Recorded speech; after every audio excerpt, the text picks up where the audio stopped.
Em um futuro sombrio, a cidade que um dia foi protegida pelas sombras, agora está mergulhada nelas. Ruas silenciosas escondem cicatrizes de batalhas esquecidas. Um império tirano reina com punho de ferro, e a esperança parece extinta. Mas nem tudo está perdido. Das cinzas de uma guerra que dizimou heróis e destruiu legados, surge uma figura solitária. Um guerreiro marcado pela dor, guiado por memórias e movido por vingança.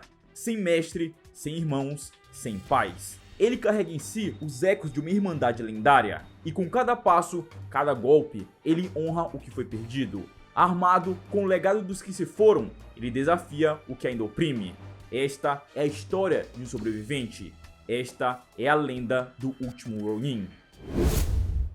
Nos arredores da cidade fortificada por muralhas, uma tartaruga se aproxima. Os muros desgastados, com câmeras de segurança mal posicionadas e arame farpado enferrujado, provam que essa proteção em torno da cidade tem um propósito de manter as pessoas dentro em vez de manter intrusos fora. A tartaruga invade aquele lugar que outrora chamou de lar e que agora é dominado por um déspota. O avanço tecnológico era evidente desde a última vez que esteve ali, mas isso não significa que a vida melhorou. Seu objetivo está claro em sua mente. Ele deseja alcançar a torre principal e dar um fim a uma guerra que perdurou por gerações. Acompanhado das sombras de seu passado, a tartaruga se esgueira pelas ruas da cidade. Para chegar até seu destino, a tartaruga rouba uma moto que naquele momento ele não tinha como saber, mas a dona daquela moto traria uma grande mudança para sua vida. A tartaruga atravessa as ruas da cidade de moto, tentando se aproximar o máximo que consegue da fortaleza de seu inimigo. Ele utiliza a moto e um explosivo para criar uma distração e servir como catapulta para lançá-lo até a cidade alta. Ele entra em um bueiro e atravessa túneis cheios de cabos de energia até finalmente emergir no quadrante Delta. Essa área é altamente protegida. Assim que ele sai do bueiro, o alarme da cidade dispara. Alguns policiais ninjas abordam a tartaruga, mas ele não tem tempo a perder. Usando bombas de fumaça, ele tenta despistar os perseguidores. A tartaruga se esconde nas ruas para encurralar um desses robôs. Ele avança e desfere poderosos golpes naquela armadura de metal, que não aparenta demonstrar muito perigo. Porém, ele percebe que aquilo não era um simples segurança robótico. Na verdade, há uma pessoa dentro da armadura. Esses ninjas cibernéticos são a principal força de ataque e segurança do clã do pé. A tartaruga decapita o ninja, mas ainda não foi o fim de sua luta. Ele precisa continuar até a torre, e agora um exército de ninjas cibernéticos está em seu encalço. Mesmo assim, ele tem uma missão para cumprir, e não vai ser alguns ciborgues que vão impedi-lo. A tartaruga abre caminho através dos ninjas, lembrando-se dos ensinamentos de seu pai: bater forte, desaparecer e nunca perder o foco. Porém, o pequeno caos criado na cidade não passou despercebido. Na torre principal está Oroku Hiroto, neto de Oroku Saki, mais conhecido como Destruidor, e filho ilegítimo de Oroku Karai. Hiroto é o último descendente da família Oroku e atual mestre do clã do pé. Ele controla a cidade de Nova York por anos. Seu capitão Ikusa o informa sobre o intruso. Imediatamente, Hiroto autoriza a força letal contra quem quer que esteja causando problemas em sua cidade. Ele ordena que todo seu esquadrão de ninjas cibernéticos capturem e executem o invasor. Enquanto isso, na base da torre principal, a tartaruga consegue invadir o nível inferior, que está fortemente protegido pela segurança. Ele aproveita que todos estão distraídos para roubar uma outra moto e causar mais uma distração, acreditando que isso daria alguns minutos para que ele pudesse se infiltrar na torre. Porém, rapidamente os ninjas cibernéticos entram em modo de combate. Agora, para chegar ao seu objetivo, ele precisará abrir caminho através do exército de ninjas. À medida que ele avança, ninjas mais fortes e táticos aparecem para enfrentá-lo. Hiroto assistia tudo das câmeras de segurança, mas a sua fúria pelo fracasso de seus robôs logo dá lugar a uma dúvida quando ele percebe que o seu invasor é uma tartaruga mutante. Hiroto ordena que todos os seus ninjas cibernéticos ataquem. A tartaruga continua avançando, derrotando todos os inimigos que aparecem. Os ninjas cibernéticos são fortes e rápidos. Sua programação os torna ótimos seguranças contra pessoas comuns, mas eles não têm a mesma vontade de aço de um ninja treinado desde criança que agora carrega o legado de sua família. No último andar da torre, Hiroto, visivelmente com medo, ativa a tecnologia Stockman. Mausers voadores e um robô cíclope aparecem. A tartaruga usa tonfas capazes de disparar pulsos eletromagnéticos, desativando os robôs menores. Assim, ele pode enfrentar o robô maior sozinho. Porém, o robô pula na tartaruga e empurrou os dois para fora do prédio. Seu plano era simples: invadir a torre, matar Oroku Hiroto, vingar sua família e honrar o legado de seu clã. Mas agora, tudo parecia perdido, uma queda em direção à morte certa, e tudo que passava em sua cabeça é que mais uma vez ele fracassou, com seus irmãos, com seu pai e com seus amigos. O impacto daquela queda deveria ter o matado, mas de alguma forma a tartaruga sobreviveu. Entretanto, os ferimentos são muito graves. Ele se arrasta até o bueiro tentando escapar dos ninjas cibernéticos. Sem saber, ele recebeu uma ajuda de uma garota chamada Jones, que fez os ninjas seguirem uma pista falsa para dar tempo de a tartaruga escapar. Jones segue os rastros de sangue que levam até o esgoto da cidade.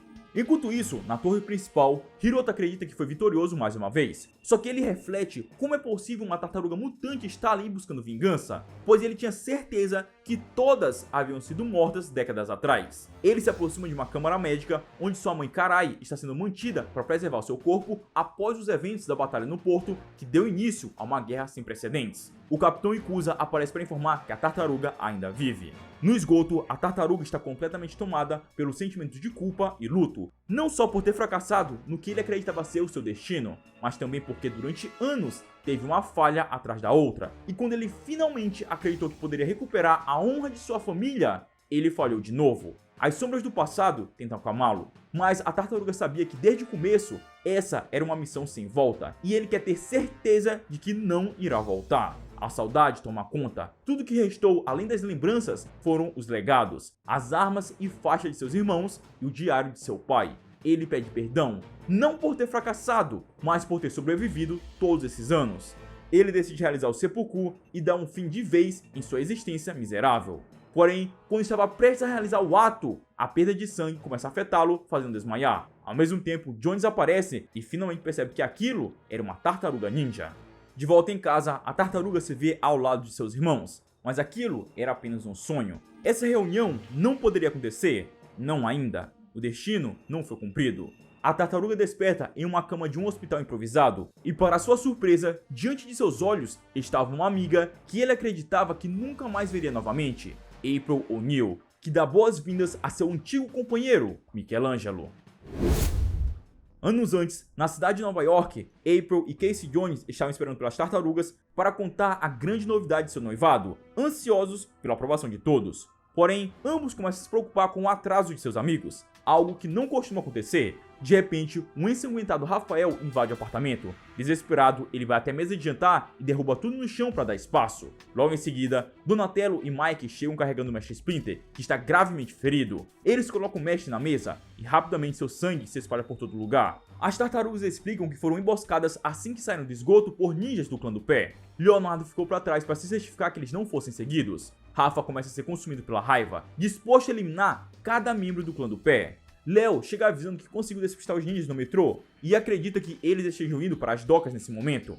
Casey Jones pergunta sobre a trégua. Eles haviam feito um tratado de paz para acabar com a rivalidade entre os clãs Oroco e Hamato. As tartarugas sabiam que era apenas uma questão de tempo até que o tratado fosse quebrado. Mas agora não é hora de revidar. Eles precisam encontrar um médico. A situação do Mestre Splinter é muito grave. Enquanto todos decidiam o que fazer, Rafa entra em pânico. Impulsivo como sempre, ele foi o primeiro a agir. Quando os irmãos se deram conta, já era tarde demais para impedi-lo.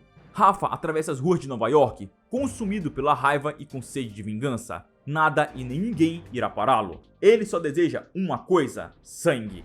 Nas docas, a atual mestre do clã do pé, Karai, se enfurece com seus servos. Ela ordenou que os mutantes fossem mortos, mas agora a trégua acabou e sangue foi derramado. Eles precisam se preparar para a retaliação. O que Karai não esperava era que isso iria acontecer tão rápido. Não mais escondido nas sombras, agora movido por um desejo mortal de vingança, Rafa chega nas docas cumprindo a promessa que fez: massacrar todos os membros do clã do pé. Brutal, violento e sanguinário, Rafa despertou sua fúria contra seus inimigos. Seu desejo pela cabeça de Karai era tão forte que nem mesmo quando ele era perfurado pelas flechas ou cortado pelas espadas, seu corpo parava de se mover. Sangue derramado, tanto seu quanto de seus inimigos. Mesmo assim, Rafa não tinha intenção de recuar, não enquanto Karai não estivesse caída diante dele. Karai avança contra o mutante, determinado a fazer o que os seus ninjas não foram capazes. Os dois se enfrentam em uma violenta batalha, até que Rafa agarra Karai e se joga com ela no mar. A resistência da tartaruga fez com que ele aguentasse por mais tempo, dando chance para que ele perfurasse a costa de Karai com seu sai, causando um ferimento mortal. Karai é resgatado por seus soldados, porém, ela nunca mais se recuperaria dessa batalha. E Rafael afunda, lento, silencioso, como uma rocha lançada ao fundo da existência. O sangue escorre de seus ferimentos como se fosse a última tinta de uma história escrita à força. O oceano o abraça como um túmulo sem nome. Ali, naquela escuridão sem fim, o guerreiro descansará para sempre. Não houve glória, não houve vitória, mas houve honra. E enquanto ele desaparece nas profundezas, sua chama não se apaga. Ela é passada adiante, carregada por aqueles que ainda vivem, por aqueles que um dia vingarão seu nome e manterão viva a fúria do mais indomável dos irmãos. De volta ao presente, April acorda lembrando-se da batalha que deu início à guerra. Seu corpo mutilado é um lembrete dos sacrifícios que ela fez no passado e de tudo que ela perdeu. Enquanto isso, em outro lugar do esgoto, Mike, recuperado, tem uma pequena reunião com seus irmãos que são apenas sombras do que já foram. Fantasmas que o acompanham, lembretes da culpa que ele carrega e que ele permitiu que ficassem pelo medo da solidão. E agora que ele sobreviveu mais uma vez, Mike promete às memórias daqueles que já se foram que ele terminará o que começou. O último Oroco irá cair. April e Mike se reúnem. Eles não se veem há anos e um acreditava que o outro havia morrido na Batalha de Nova York. Enquanto conversavam, Mike se questiona como foi capaz de sobreviver àquela queda. April diz que isso é por causa do mutagênico. O corpo de Mike está claramente maior e mais forte desde a última vez que se viram, o que quer dizer que a mutação progrediu durante todos esses anos. Tentando entender tudo aquilo, Mike recebe uma nova surpresa quando April chama Casey Jones para tomar café da manhã. Porém, não era o Casey que Mike conhecia. Casey Mary Jones é filha de April com seu antigo amigo Casey Jones. Casey foi a responsável por salvar o Mike. Ela o encontrou desacordado no esgoto e trouxe ele para o esconderijo. Casey conhece as histórias das tartarugas ninjas por causa da sua mãe. Enquanto isso, na torre da cidade, Hiroto está treinando com seus ninjas. Ele ordena que todos ataquem para matar, já que ele quer ter uma luta de verdade. Mas no fim, seus ninjas não são páreos para ele. Saindo da sessão de treinamento, o novo capitão do exército chega. Seu nome é Fukuda. O capitão diz que o invasor ainda não foi localizado. Hiroto ordena que eles mudem a tática e que revirem a cidade de cima a baixo em busca do mutante. Assim que for capturado, eles farão uma execução pública para garantir que ninguém mais tente desafiar seu governo. Antes de dispersar os seus soldados, Hiroto lembra que Fukuda só ascendeu a capitão devido ao fracasso do capitão Ikusa e não permitirá que erros sejam cometidos novamente. De volta ao esgoto, Casey e April explicam que atualmente Nova York foi dividida em 3 distritos: alto, médio e inferior. O distrito inferior também é chamado de Fundo do Poço e é o atual campo de batalha da Resistência, cuja base secreta fica localizada nos esgotos, onde eles estão atualmente. Entretanto, April não quer incomodar o Mike com toda essa história por enquanto. Algumas horas depois, Casey leva Mike até a antiga área de treinamento das tartarugas. Ela cresceu em meio a tudo aquilo, sempre praticando o máximo que ela conseguia. Ela queria devolver algo ao Mike, os pertences que estavam com ele quando ela o encontrou quase morto nos túneis do esgoto. Mike agradece, e Casey pede que ele seja seu mestre. Tudo que ela sabe sobre artes marciais, ela viu em filmes, mas nunca teve um mestre de verdade. Ela leu um pouco do diário que o Mike carregava, e pergunta por onde ele andou todos esses anos. Mike diz que após a Batalha de Nova York, ele foi para o Japão à procura dos últimos de sua família, mas acabou perdido nas montanhas. Eventualmente, ele descobriu a verdade e pensou em simplesmente desistir. Mas por algum motivo, o seu corpo se recusava a isso. Foi então que ele passou alguns anos vivendo uma vida pacífica, até que novos problemas surgiram, o que o fez embarcar em uma jornada de sangue e violência, de desespero e morte, até que eventualmente ele soube que estava na hora de cumprir seu destino e retornar para casa. A última página do diário de seu pai é um lembrete escrito pelo próprio Mike, que significa que não haverá paz até que sua missão seja cumprida. Porém, anos de luta fizeram Mike perder muitas pessoas importantes, por isso ele se recusa a treinar Casey. Entretanto, a garota diz que o ataque que o Mike realizou na torre do Hiroto piorou ainda mais a situação da resistência. Eles já estavam lutando contra as forças dos ninjas cibernéticos para derrubar o Hiroto. Agora a segurança da cidade inteira vai aumentar, dificultando o trabalho deles. Ao ver a determinação de Casey, Mike se questiona se ela é mais parecida com o pai ou com a mãe. Enquanto isso, em outro lugar da base, April retira de um cofre uma arma secreta que ela acredita ser a chave para a vitória, um Fugitoide.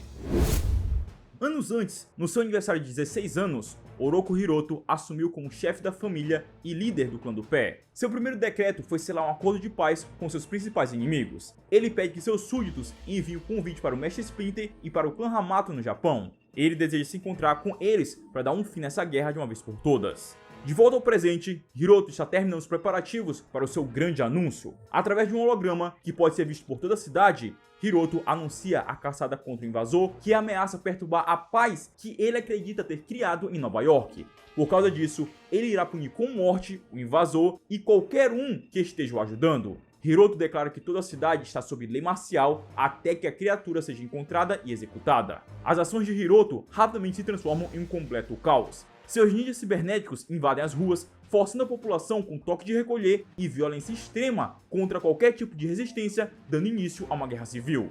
No esconderijo, Mike tem uma conversa com seus irmãos sobre a Casey. Apesar de ela ser apenas uma criança, ela já demonstra um grande potencial para as artes marciais. Porém, ela ainda é indisciplinada e pode ser um perigo deixá-la assim, ainda mais com a guerra contra o clã do pé. Seus irmãos alertam para não envolvê-la ainda mais nesse confronto, porém Mike também lembra que eles eram crianças quando foram arrastados para essa guerra. Ele não pode simplesmente abandonar a garota à própria sorte. Casey aparece e interrompe os delírios de Mike. Ela foi até ali avisar que sua mãe está procurando por ele, e também que está indo para a superfície para ver como andam as coisas nas ruas. Mike não acha que seja uma boa ideia sair, porém, Casey ignora seus avisos. Agora Mike sente na pele o que o seu pai passava quando tentava disciplinar ele e seus irmãos quando eram mais jovens. De qualquer forma, Mike vai até April, que tem mais uma surpresa para ele. O Fugitoid, ou pelo menos o que sobrou dele. O Fugitoid é originalmente o professor Honeycutt, um cientista genial vindo de um planeta distante. Durante uma tentativa de escapar de forças opressoras, seu corpo biológico foi destruído e sua mente foi transferida acidentalmente para um corpo de um robô assistente, chamado de Sal. Assim, ele se tornou Fugitoid, um fugitivo ciborgue com uma consciência humana. Ele era o responsável pela proteção cibernética durante a guerra.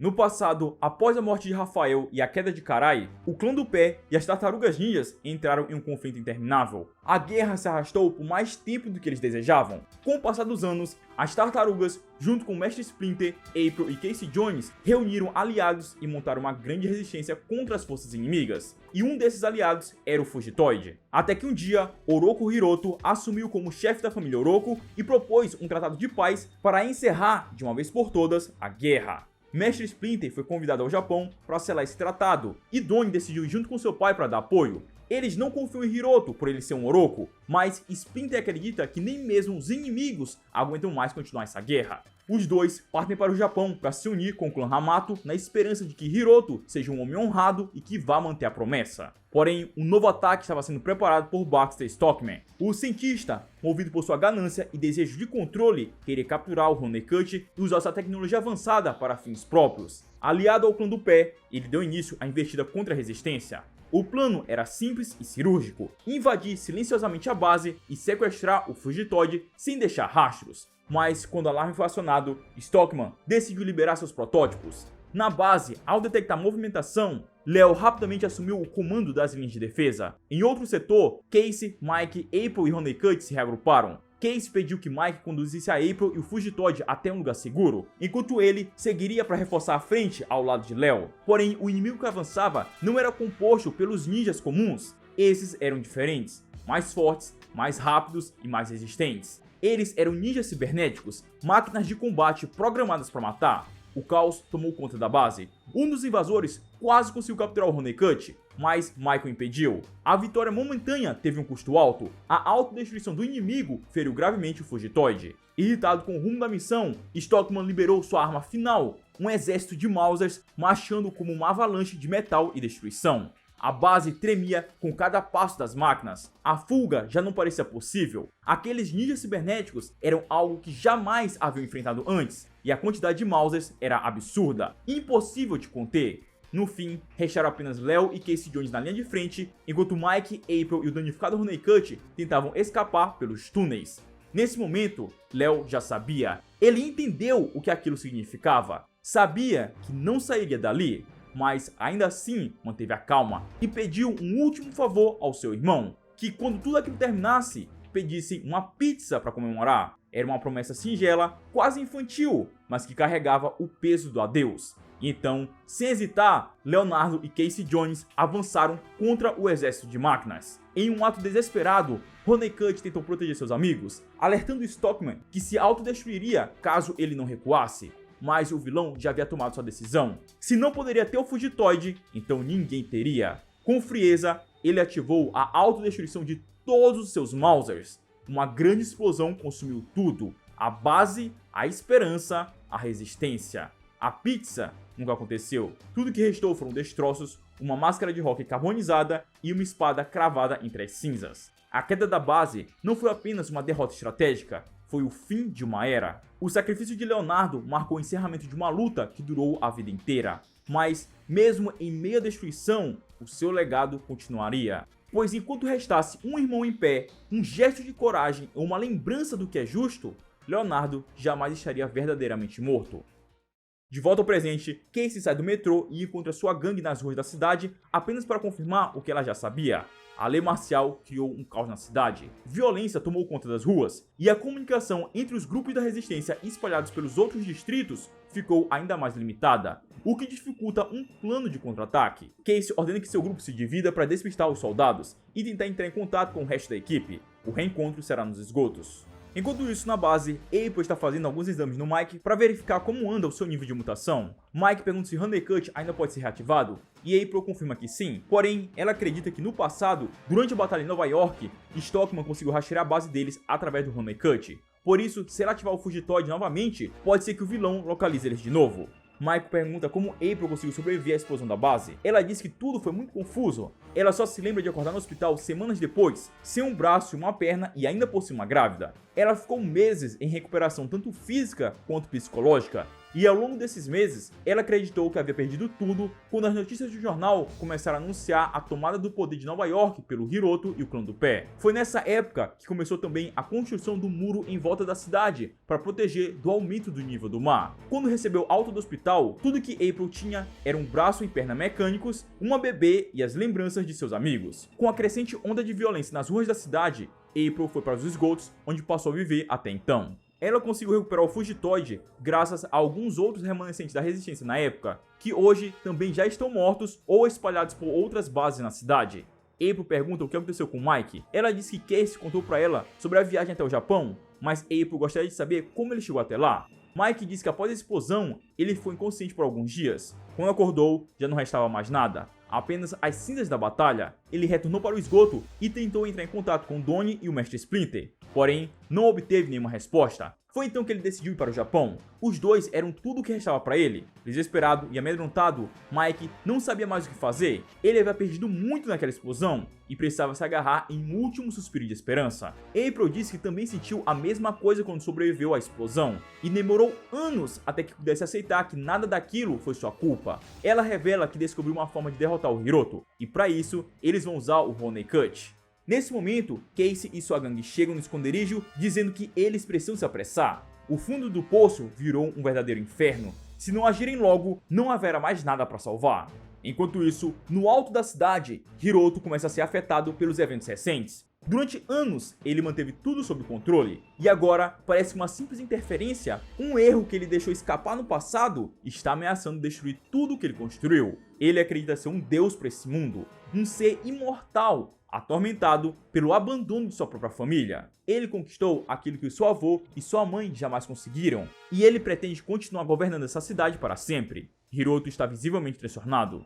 No esgoto, Mike não parece muito satisfeito com o plano. A resistência quer invadir a fortaleza de Stockman e ativar o Honeycutt para cortar a tecnologia e o sistema de defesa da cidade. O sistema de Stockman é o que alimenta os ninjas cibernéticos, porém existem muitas variáveis nesse plano, já que eles não sabem se o Honeycutt realmente vai funcionar e nem se vai ser capaz de invadir o sistema. É um plano muito arriscado que pode custar a vida de muita gente, e Mike se recusa a seguir com ele. Contudo, sem o Stockman fora da jogada, será impossível invadir a cidade ou até mesmo chegar na torre do Hiroto, ainda mais agora que a cidade toda está fora de controle. April leva Mike para uma última surpresa. Ela diz que tem realizado vários testes no Honeycutt e ela tem certeza que funciona. O Fugitoid só está paralisado para evitar que o Stockman encontre eles. Porém, o mais importante, eles têm se preparado para isso há bastante tempo. Ela sabe que uma vez que eles atacarem a fortaleza do Baxter, eles estarão entrando na fase final da guerra, e foi por isso que ela se dedicou a criar algo que fosse os ajudar nessa batalha, um novo e completamente melhorado Battle Shell. Após conversar com April, Mike decidiu ajudar no ataque à fortaleza, mas ele queria ter certeza que Casey estava pronta, então passou a treinar a garota. Casey não é muito diferente do que ele e seus irmãos eram no passado, impulsiva, convencida, cabeça quente, mas acima de tudo, habilidosa. Casey tem um longo caminho a percorrer. Com o treinamento correto, ela poderá se tornar uma grande ninja. Por isso, Mike decide guiá-la nesse caminho como seu mestre. April aparece e agradece o Mike por estar tomando conta da Casey, da mesma forma que o mestre Splinter tomou conta deles. ela pede para Mike contar o que aconteceu depois que ele foi para o Japão. Assim que saiu do avião, ele começou a caminhar para o norte, rumo a uma região gelada e montanhosa. Passou dias até que ele encontrasse algum resquício de civilização. Seguindo o mapa velho e as histórias que seu pai contava para eles, Mike chegou até o clã Hamato. Lá ele conheceu o mestre Shinshiro, que finalmente revelou o que havia acontecido com Donnie e o mestre Splinter. Quando chegaram no Japão, Splinter e Donnie se reuniram com o resto do clã Hamato. Todos eles sabiam que não podiam confiar totalmente nesse acordo de paz, e para garantir a segurança do Splinter, eles se prepararam para uma possível emboscada.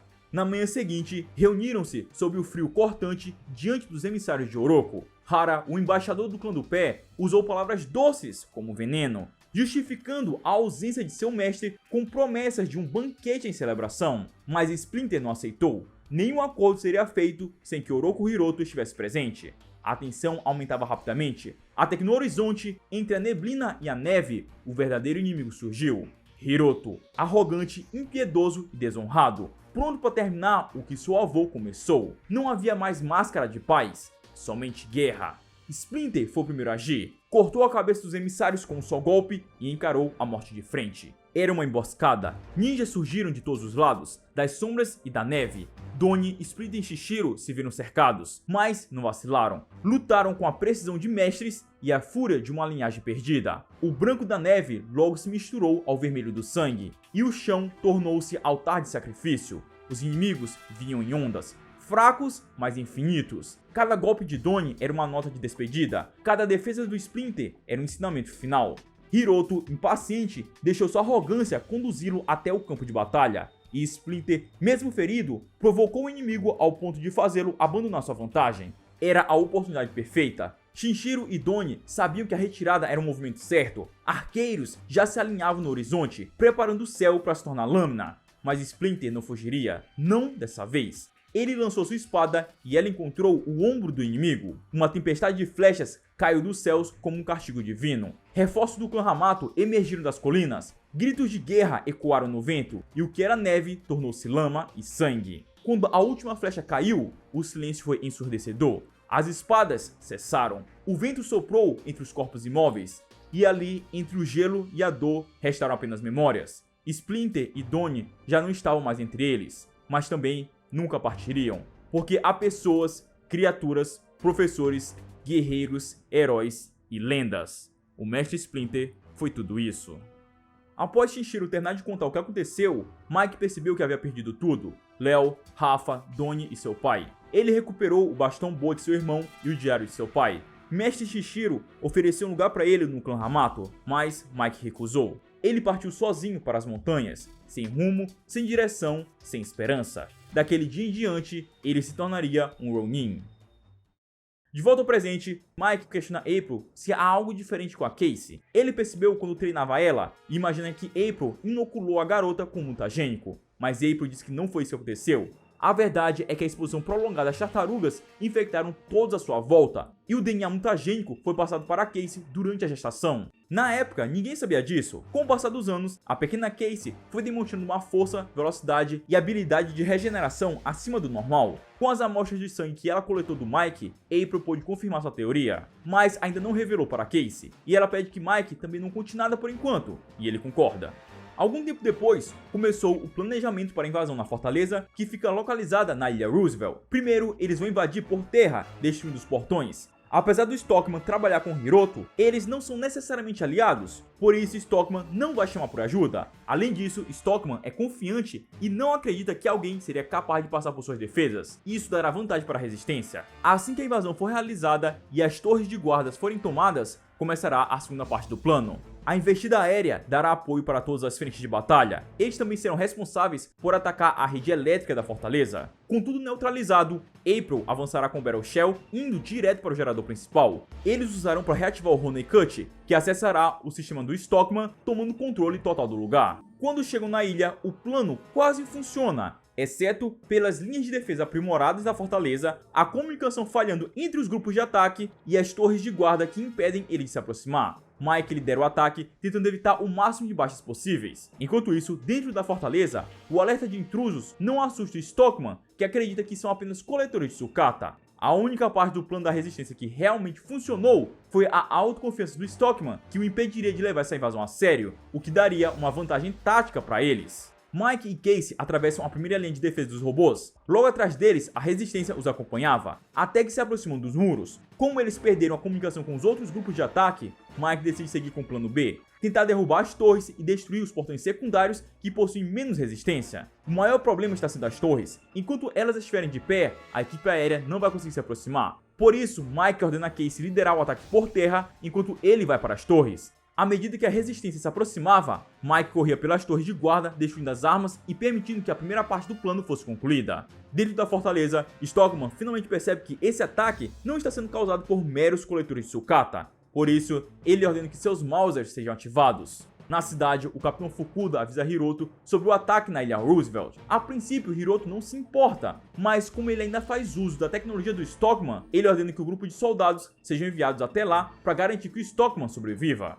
Na ilha, a situação da resistência piora com a chegada dos Mausers. Usando alguns explosivos e o pulso eletromagnético, eles conseguem evitar alguns, mas não por muito tempo. Sem o Battle Shell, eles vão precisar recuar antes que seja tarde demais. Por sorte, April finalmente aparece para dar cobertura, dando início à última parte do plano. Com o caminhão, ela consegue disparar uma descarga elétrica que desativa todos os Mauser restantes. Em seguida, ela invade o gerador principal e conecta o Honeycutt. Assim que Stockman percebe o que está acontecendo, ele ordena que seus robôs matem todos, exceto o Fugitoid. Uma grande batalha tem início dentro da fortaleza. A resistência tenta deter o avanço dos robôs para permitir que April energize o Honeycutt.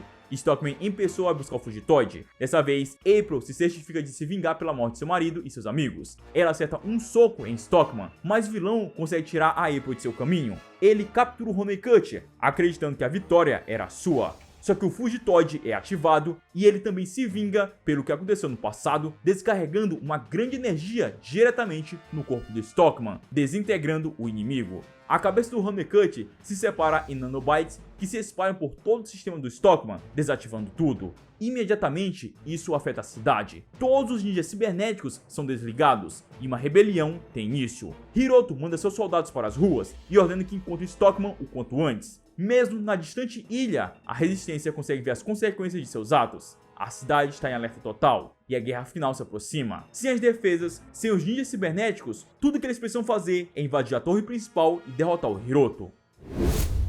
No passado, depois que Mike descobriu o que aconteceu com Donnie e Splinter, ele começou a vagar sem rumo pelas montanhas, esperando que aquelas terras geladas fossem seu túmulo.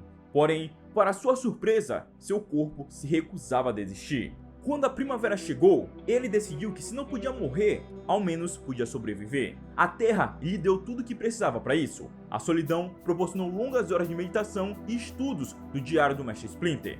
Com o tempo, aquela vida parecia ser o que Mike precisava, e por longos 3 anos foi assim, até que sua paz foi perturbada. Uma gangue se aproximou daquele lugar remoto e atacou violentamente. Mike simplesmente aceitou como se aquilo fosse algum tipo de punição que ele merecia por ter sobrevivido todos esses anos. Até que ele começou a se questionar o que os seus irmãos e o seu pai diriam se o vissem naquela situação. Isso fez Mike se lembrar do cerco à fortaleza de Orokusaki. Enquanto seus irmãos lutavam bravamente, Mike ficou paralisado com a pilha de corpos que se acumulavam ao seu redor. Naquela ocasião, onde eles lançaram um ataque final contra o Destruidor, Mestre Splinter relembrou ao seu filho que o seu destino não era morrer ali como um covarde. As lembranças de seu pai reacendem uma chama que havia se apagado há muito tempo no coração dele. Ele não era um covarde, e muito menos merecia aquilo. Ele ainda tinha um destino a cumprir. Mike se levanta contra seus agressores e descarrega sua fúria. Anos de raiva acumulado, solidão, luto, culpa. Naquele momento, ele deixa tudo extravasar através de seus punhos. Apenas um dos homens conseguiu escapar. Mike sabia que seus dias de paz haviam chegado ao fim. Aquela montanha, com suas falsas promessas de uma vida tranquila, não era seu destino. Mike reúne seus pertences e antes de partir, ele checa os corpos dos seus agressores, encontrando uma estranha tatuagem em todos eles. Então, ele deixa para trás aquela montanha em busca de redenção para sua família. Seguindo os rastros de sangue daquele que havia fugido, Mike chega até uma vila no pé da montanha que está em chamas. Mike havia passado por aquela vila uma única vez, e ele sabia que ali viviam apenas fazendeiros e pastores, agora massacrados violentamente sem motivo. Logo, ele encontra os responsáveis por isso e o fugitivo que o acusa de ter atacado seu grupo.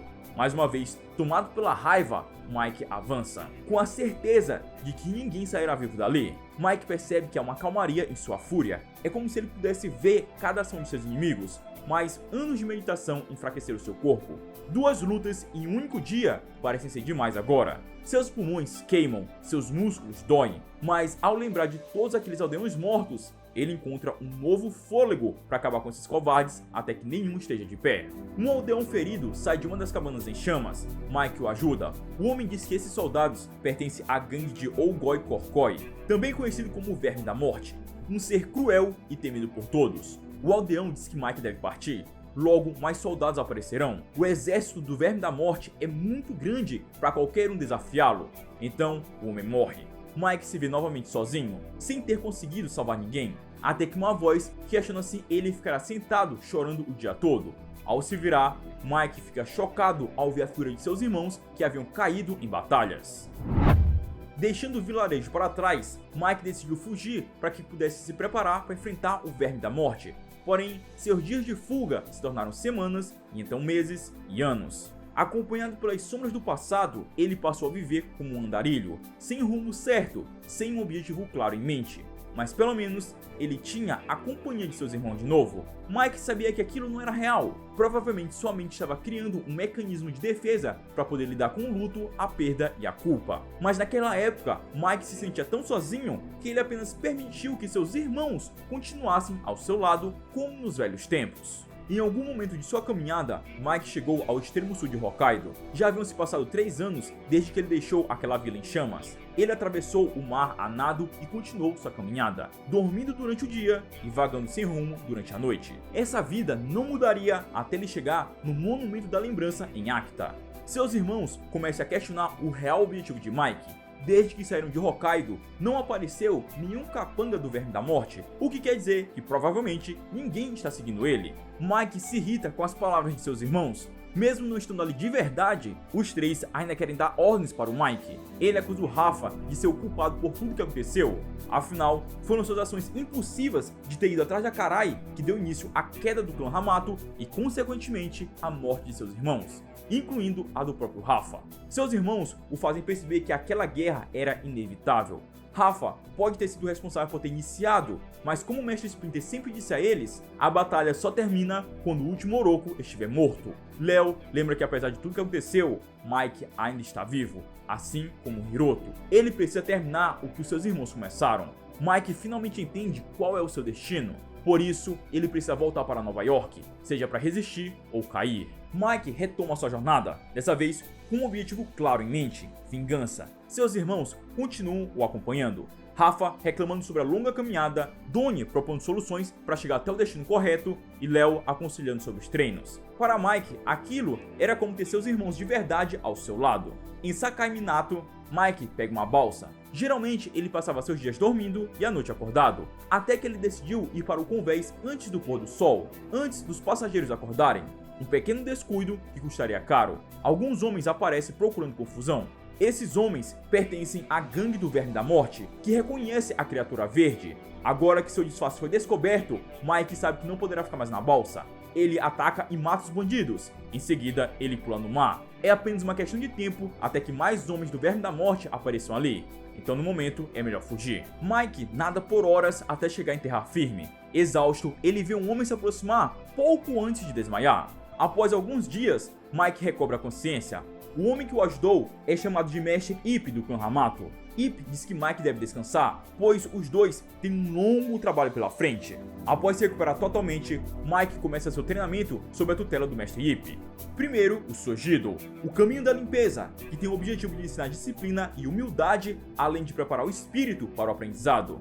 Depois, ele aprende as formas básicas do Ying Chan, a arte marcial chinesa conhecida pela sua eficiência em combate de curta distância e pela utilização de movimentos econômicos e precisos. Por fim, o Bajan, a forma avançada do Ying Chan, que utiliza as facas borboletas com o propósito de desenvolver uma mentalidade mais ofensiva e coragem nas lutas, além de coordenação e controle de seus movimentos. Aqueles dias de treino logo se tornaram meses. O tempo passou e mais uma vez Mike encontrou a paz. porém ele sabia que era algo efêmero. Ele ainda tinha um destino a cumprir. Quando seu treinamento com o Mestre Ip chegou ao fim, Mike decidiu retomar sua jornada. Antes de partir, Ip deu um conselho ao seu discípulo. Antes de encarar seu destino, antes de retornar para Nova York, Mike precisa confrontar o seu presente, o Verme da Morte. Mike entende as palavras do Mestre Ip, então ele parte em busca do verme. Saindo em um pequeno barco, atravessando o oceano, Mike chega até a República Coreana Unificada. Ele se disfarça para poder se misturar entre a população e descobrir algo sobre o Verme da Morte. Lendo os jornais, Mike descobriu que há alguns anos, um grande terremoto de magnitude 9.6 atingiu a China. Muitas instalações nucleares foram destruídas, transformando a maior parte do país em um deserto radioativo. O governo chinês ruiu, enfraquecendo o controle que eles tinham sobre outros países, como, por exemplo, a Coreia do Norte. Isso permitiu que a unificação forçada com a Coreia do Sul tivesse início, criando a República Coreana Unificada. Mike também descobriu que a gangue do Verme da Morte vem causando confusão na Coreia devido ao estado atual que o país se encontra. Seguindo essa pista, Mike chega à Cidade 38, um dos lugares mais caóticos da República, onde era difícil distinguir o que era crime e o que era lei. Mike passou dias procurando mais pistas sobre os membros da gangue do Verme da Morte, mas não era fácil. Ou as pessoas realmente não sabiam de nada, ou tinham medo de falar. Dias se passaram até que Mike cansou de procurar pelo que parecia ser um fantasma, enquanto tinha que dormir nas ruas e comer do lixo. Por isso, ele decidiu fazer uma pausa em um restaurante. Enquanto seus irmãos discutiam se Mike deveria continuar ou não nessa jornada contra o verme, eles percebem que os homens no bar possuem a mesma tatuagem daqueles que atacaram a vila em Hokkaido. Mike se aproxima, revelando ser a criatura verde que eles tanto procuram. Os bandidos avançam contra ele. Mike consegue derrotar quase todos, deixando apenas um para interrogar. Ele rende o último capanga e o obriga a revelar a localização do Verme da Morte. Mike sai do bar, pega seus equipamentos, rouba um carro e parte em direção à Mongólia, o último lugar que o verme foi visto. Após sair da República Coreana Unificada, Mike chega nas terras devastadas da China e não demora muito para a radiação fazer efeito. Ele sente seus olhos queimarem. Ao fechá-lo por um instante, ele perde o controle do carro e bate em uma árvore. Quando Mike recupera a consciência, ele se vê tomado pela escuridão. Seus olhos não enxergavam mais. Ele estava completamente cego. De repente, Mike ouve vozes se aproximando. Sem saber quem eram, ele entra em desespero. Alguns homens o atacam. Impotente naquelas condições, Mike não consegue revidar. Algumas horas depois, Mike acorda a caminho de um assentamento. Ele ainda está cego. Mike é levado até o líder desse grupo. O homem se chama Chormagan. Ele dá boas-vindas ao visitante e pergunta o que ele procura nessas terras distantes. Mike diz que está caçando o Verme da Morte. Ele tem perseguido esse homem por vários países e estava indo em direção à Mongólia. Porém, seus olhos foram afetados pela radiação e ele não consegue mais enxergar. Chormagan diz que eles possuem preocupações similares e convida a tartaruga a se juntar a ele para um chá. Chormagan explica que seu braço direito, Batu Bagatur, foi o homem responsável por trazer o Mike até ali. Eles não pretendem fazer mal algum, eles só estavam sendo cuidadosos devido à atual situação que o país da China se encontra. Chormagan revela que ele também é cego, porém isso não quer dizer que ele não consiga ver, apenas não da mesma forma que as outras pessoas. Por isso, ele não julgou a aparência do Mike. Chormagan consegue sentir o espírito do guerreiro que o Mike possui. Ele pede que Batu acomode seu novo visitante em uma das tendas do assentamento. Batu leva Mike até uma pessoa que o ajudará a se adaptar ao seu novo estilo de vida. Uma garota chamada Gerel, que será sua guia de agora em diante. E com o tempo, Mike encontrou novamente sua paz. Vivendo ao lado daquelas pessoas, ele quase esqueceu de seu propósito. Sem conseguir mais enxergar, Mike acreditou que sua missão tinha terminado. E tudo que ele podia fazer era se adaptar a essa nova condição, a essa nova vida. E assim ele fez. Com a ajuda de Batu e Gerel, Mike aprendeu a conviver com aquele povo. E ao lado de Chormagan, ele aprendeu a ver o mundo através de seus outros sentidos. E com o tempo, seus olhos já não pareciam tão importantes assim. Dia após dia, meses após meses, o mundo começou a se revelar para ele. Tudo se tornava mais claro. Na escuridão de seus olhos, ele encontrava uma nova forma de viver, um novo clã, uma nova família. Infelizmente, aquela vida de paz tinha seus dias contados. Em um certo dia, Batu leva Mike até um depósito de armas. Ele conta que o Verme da Morte também é um inimigo deles. Muito sangue foi derramado por causa da ganância daquele homem. Batu mostra um baú com várias armas que eles conseguiram roubar dos acampamentos do Verme da Morte. Mike não se interessa por armas de fogo. Assim como seu irmão Rafa dizia, armas de fogo são para covardes, mas ele encontra tonfas que lhe despertam o interesse. Após um tempo treinando com sua nova arma, Mike rapidamente pega o jeito. Ele e Gerel vão até um lago próximo. Desde que Mike desenvolveu seus outros sentidos, ele consegue perceber tudo ao seu redor com muita facilidade. Por isso, às vezes, para ter um pouco de silêncio, ele mergulha no lago e deixa seus sentidos descansarem. Apesar que quando ele faz isso, seus irmãos aparecem para conversar. Só que nesse dia foi diferente.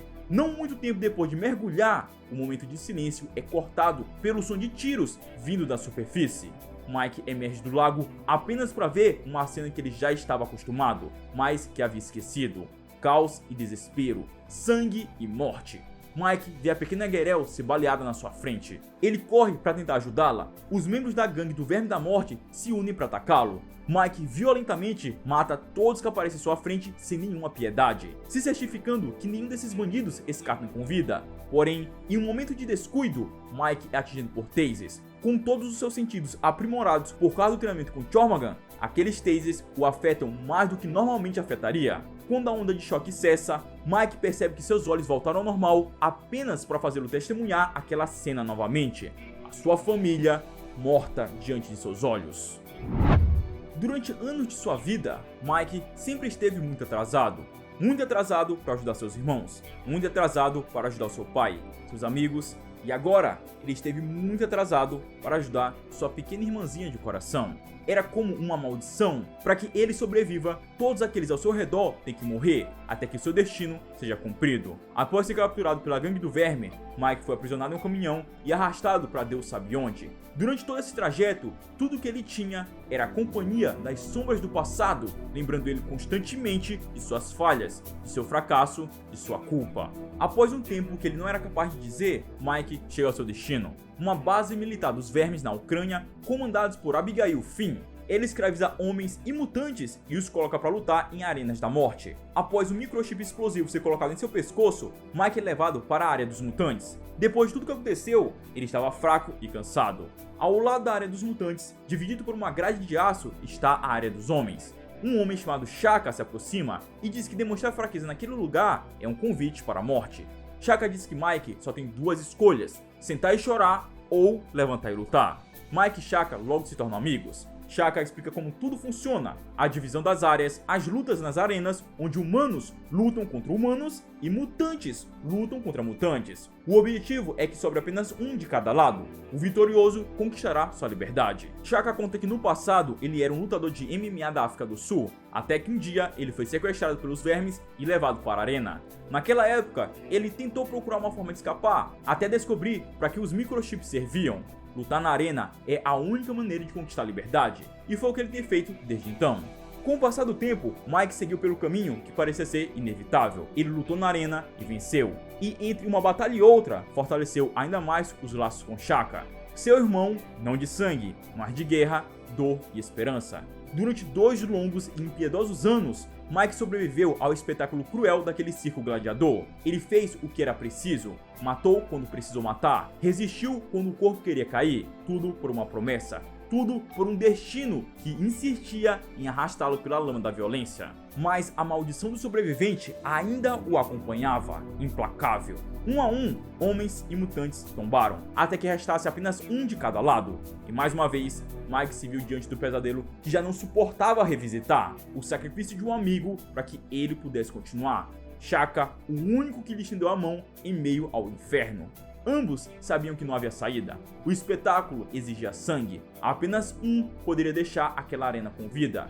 Ainda assim, nenhum deles queria carregar o peso daquele último golpe. A luta se intensifica até Shaka fazer um último pedido ao seu amigo. Quando encontrar o verme, Mike precisa fazer o que tem que ser feito por eles dois. E antes que a morte viesse pelas mãos do Mike, Shaka tomou o destino em suas próprias mãos. Empunhou um machado e o lançou contra Abigail, atingindo-lhe o ombro. O ato de rebeldia foi sua despedida. Em fúria, Abigail ordenou a execução. O estalo seco do detonador foi seguido por um grito sufocante. O corpo de Shaka tombou diante do Mike. Mais uma sombra a se juntar ao seu rastro. Mais um rosto a assombrar sua culpa, por mais uma vez ter sido o último a permanecer de pé.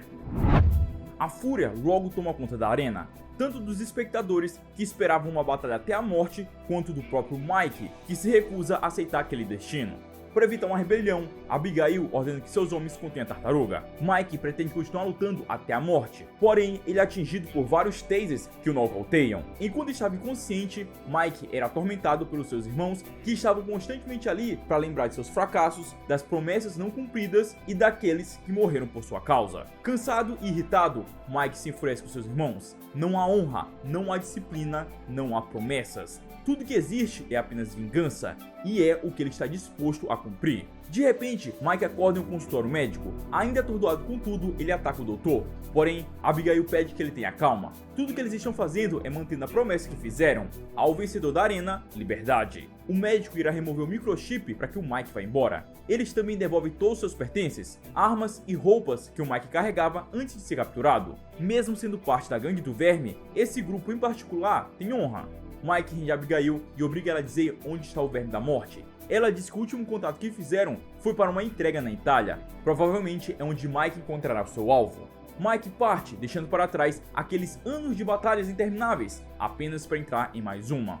Mike seguiu viagem, solitário, mas não sozinho. Sua pequena comitiva de fantasmas o acompanhava, lembrando constantemente de seus erros. Após atravessar grande parte da Europa, Mike finalmente chega ao seu destino. Ele se aproxima do antigo Coliseu, que está cercado por alguns guardas, e entra furtivamente para evitar que sua presença seja alertada antes da hora. Ao se posicionar na parte mais alta, ele vê vários soldados em treinamento. Agora não tem mais volta. Mike usa bombas de fumaça para criar uma distração e invade o Coliseu em busca de vingança. Ele avança contra os soldados sem piedade. Suas lâminas cortam a carne como se fosse papel. A maioria não conseguiu sequer perceber o que estava acontecendo antes de ter seus corpos perfurados. Um homem aparece. Ele é diferente dos outros. Mike acredita que seja o verme da morte. Mas para sua surpresa, a única coisa que esse homem tinha de diferente era o tamanho.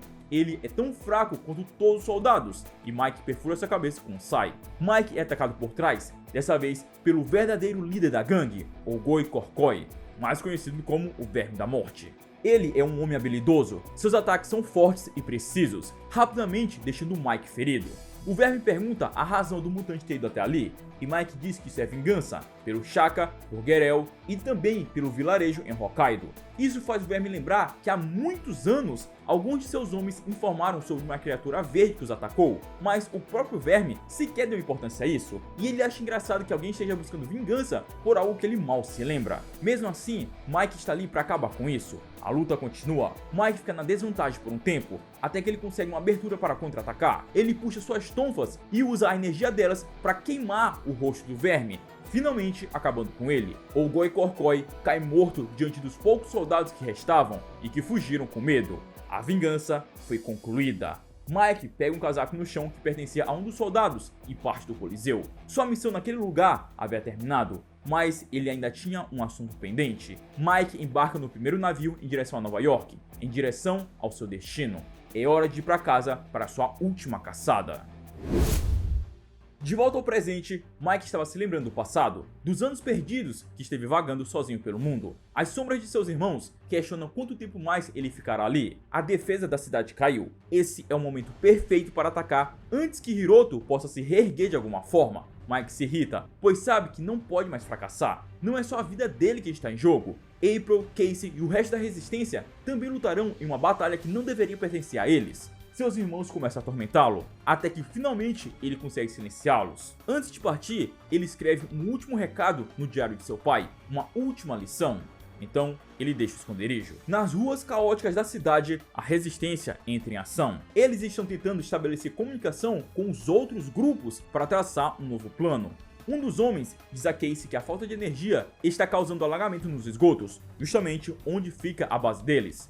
Casey imediatamente retorna para a base em busca de sua mãe. Enquanto isso, na torre, Hiroto está perdendo o controle, não só de sua cidade, mas também de sua própria mente. Agora que ele perdeu completamente o contato com Stockman, tudo que lhe resta são seus soldados humanos, os poucos que restaram em seu exército. Ele ordena que todos os seus homens protejam a torre e acabe com os rebeldes, enquanto o próprio Hiroto se prepara para a inevitável batalha. Ao longe, Mike observa uma última vez a cidade em que ele e seus irmãos cresceram, sabendo que aquela é uma missão só de ida. De volta aos esgotos, Casey chega na base e encontra o diário do Splinter. Sem saber o que está acontecendo, ela pega o diário e vai à procura de sua mãe. April está no subsolo, verificando a rede elétrica. As bombas d'água desligaram e agora o risco de inundação é iminente. Casey pergunta pelo Mike, mas April diz que ele já partiu. Isso deixa a garota furiosa, ao ponto de quebrar a parede com um soco. Ela revela que já sabe que é diferente das outras pessoas e por isso queria ajudar o seu mestre. April diz que essa batalha é o destino de Mike. Ele e seus irmãos treinaram a vida toda para esse momento. O Mike precisa pôr um fim nisso. Mas para Casey, isso significa que a luta também é sua. Afinal, todos eles são uma família. Na Cidade Alta, a invasão na torre de Hiroto começa. Diferente de antes, o lugar agora não é mais protegido pelos ninjas cibernéticos, o que torna tudo mais fácil. Por causa dos anos de dependência da tecnologia e dos ciborgues, os ninjas humanos se tornaram desleixados com seus treinamentos, se tornaram fracos, perderam o espírito de luta. Agora seus corpos enfeitam o chão da torre como se fosse um longo tapete. Mike chega até o portão com um grande ninja de armadura. Sem saber se aquilo era um ciborgue ou um humano, o Ronin ataca. Primeiro com bombas de fumaça para criar uma distração. Em seguida, ataque direto, já que manter distância seria um problema devido àquela longa espada que o inimigo usava. Mike perfura o pescoço da armadura com seu Sai, eliminando o inimigo. Mas os problemas continuam. Vários corvos o cercam. Mike percebe que esses corvos são robôs. Ele imagina que deve existir algum sistema reserva atuando na torre como uma emergência para caso o sistema do Stockman não funcione. Usando suas tonfas, ele dispara um pulso eletromagnético que elimina todos os corvos. Ele é atacado de surpresa por um androide. Diferente dos demais que já havia enfrentado, esse é mais forte e pesado. Parece um tanque de guerra. Ele dá bastante trabalho, porém Mike consegue derrotá-lo utilizando a espada longa do ninja de antes. Essas foram as últimas linhas de defesa da torre. Agora só resta o líder. Hiroto estava à espera ao lado da câmara de sua mãe. Mike diz que esse é o fim para ambos. Ele não vai deixar que nem o Oroco saia vivo daquele lugar. Entretanto, para sua surpresa, Hiroto só manteve sua mãe viva por rancor. Ela o abandonou quando criança e ele queria mostrar tudo que conquistou, mesmo sem sua ajuda. Hiroto atravessa a câmara com sua lâmina, dando um fim em Karai. Agora a batalha final pode começar. O último filho do Mestre Splinter contra o último descendente do Destruidor. Uma batalha predestinada a gerações. Uma rivalidade entre clãs prestes a encontrar o seu fim. Hiroto usa uma armadura de nanocarbono capaz de se moldar ao seu corpo, criando uma forte proteção contra impactos e cortes, o que deixa o Mike em desvantagem. E a sua situação ainda piora devido à fumaça tóxica ao seu redor. De repente, todo o fogo causa uma explosão que joga os dois do prédio. Ambos usam a inclinação da torre para desacelerar. A luta entre eles continua mesmo antes de chegar ao chão. Ao longe, Casey e os membros da resistência observam a torre principal em chamas, mas eles têm problemas maiores. Se eles não derem um jeito nas bombas d'água, a cidade inteira vai inundar. A resistência conseguiu restabelecer as comunicações, podendo coordenar os ataques agora. De volta à batalha, os dois continuam em queda livre. Por sorte, uma caixa d'água amortece o impacto. Mike percebe que a armadura de Hiroto sofreu danos, só que o que ele não esperava era que essa armadura também tivesse a capacidade de regeneração. Seu principal plano era dar um jeito na armadura primeiro, mas como não vai ser tão simples, Mike terá que improvisar. No esgoto, Casey perdeu contato com sua mãe.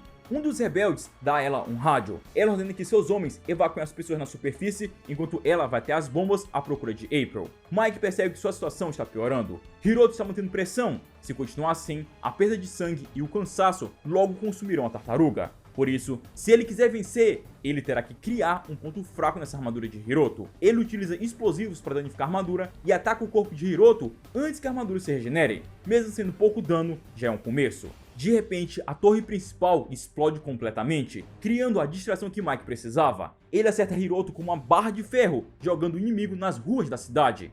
Ao mesmo tempo, no esgoto, Casey chega até sua mãe, que ainda estava tentando religar as bombas d'água. Na superfície, perto de onde as duas estão, a luta entre Mike e Hiroto fica cada vez mais brutal. O impacto da queda danificou a capacidade de regeneração da armadura, e agora Mike consegue causar danos significativos no inimigo, até que Hiroto desiste, implorando por misericórdia. Mas isso é algo que não está em debate. A luta só acabará quando um deles estiver morto. Porém, Mike acaba abaixando a guarda ao ver Hiroto daquele jeito, dando chances para que o inimigo perfurasse seu corpo. O corte foi profundo, causando um sangramento intenso. Ambos já estão gravemente feridos. Mike sabe que não vai durar muito tempo se não parar o sangramento. Ele usa o bastão Bo para atordoar o Hiroto, dando chances para ele escapar para o esgoto. Mike não pretende fugir. Ele só precisa de alguns segundos para estancar o ferimento. Logo, ele retorna para a luta. Os dois continuam se enfrentando, enquanto Casey ajuda sua mãe. April conseguiu ativar as bombas e ainda salvou sua filha, que quase foi esmagada por uma pedra. toda a água que estava invadindo a cidade é enviada através do esgoto para o lado de fora, e era justamente onde a luta entre Mike e Hiroto estava acontecendo. Os dois são pegos na vazão da água. April conseguiu tirar sua filha da água e as duas estão bem, mas Casey ainda precisa ajudar seu sensei. April disse que colocou um rastreador no Mike e Casey poderá localizá-lo através do rádio, então a garota corre contra o tempo. Do lado de fora da fortaleza, Mike e Hiroto são lançados em uma poça de lama. Os dois já estão no limite. Mike reúne suas últimas energias e ataca. Percebendo que não teria como vencer, Hiroto, em um ato de desespero, ativa uma explosão de energia da sua armadura, atingindo os dois. Quando a energia se dispersa e aquela água lamacenta se acalma, o corpo de Hiroto emerge boiando, já sem vida.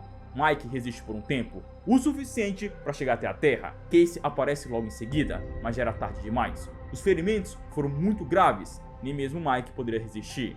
Desesperada, Casey pede que seu sensei não a abandone. Ele prometeu que a ensinaria sobre artes marciais. Como testamento, Michelangelo entrega o diário de seu pai para Casey. Através dele, ela poderá aprender tudo aquilo que ele próprio aprendeu. Tudo menos o que está na última página. Essa ele escreveu com suas próprias palavras. A lição mais importante de todas: viva em paz.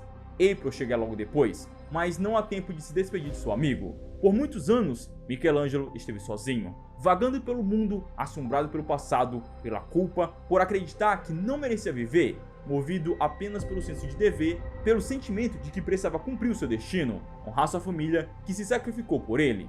E agora, esse destino foi cumprido. Leonardo, Rafael, Donatello e Michelangelo, as tartarugas mutantes ninjas que cresceram nos esgotos da cidade de Nova York, enfrentaram perigos, conheceram amigos, salvaram vidas e construíram uma família, um legado. Eles estiveram separados por muito tempo, mas no fim estão juntos novamente. Michelangelo finalmente voltou para casa. Casey continuou seguindo os ensinamentos de seu mestre. Utilizando o diário, ela treinou incansavelmente para aprimorar suas técnicas. Apenas lamentava que Mike não estivesse lá para vê-la. Após terminar seu treinamento, Casey vai até o laboratório de sua mãe checar como ela está. Casey pede alguma coisa para comer, mas não para ela, e sim para seus novos companheiros, que um dia carregarão adiante o legado que lhe foi confiado. Casey se aproxima de um cilindro com 4 novos pequeninos, que ainda não conseguem entender o mundo que os aguarda, mas o sangue do legado já corre em suas veias. Os 4 grandes heróis do passado se foram. Suas jornadas chegaram ao fim, com bravura e sacrifício. Mas o que eles representam, o que eles defenderam, o que protegeram, jamais será esquecido. O tempo dos antigos guerreiros passou, agora o mundo terá novos defensores. O ciclo recomeça, e assim o legado continua. O Último Ronin é uma grande história das tartarugas ninjas, que sempre foram retratadas de forma mais infantil nos desenhos que víamos na TV, mas nas HQs elas têm um tom muito mais pesado, mais maduro, e essa HQ em particular mostra bem isso, trazendo consequências reais para a guerra contra o Clã do Pé. É uma HQ que eu gosto muito e que, se eu não me engano, receberá um live action e um jogo. Espero que ambos sejam bons. E o que vocês acharam do vídeo? Deixa aquele like maroto e também uma sugestão para uma outra história para eu trazer aqui no canal. Vou deixar a playlist com várias histórias completas que eu já trouxe aqui. Tem de anime, jogo, mangá, filme, tem bastante coisa para você passar o tempo. E não esqueça de se inscrever e compartilhar, ajuda demais o canal a continuar crescendo. Só assim o YouTube vai reconhecer meu trabalho. Valeu por ter assistido até aqui e nos vemos no próximo vídeo. Se cuida!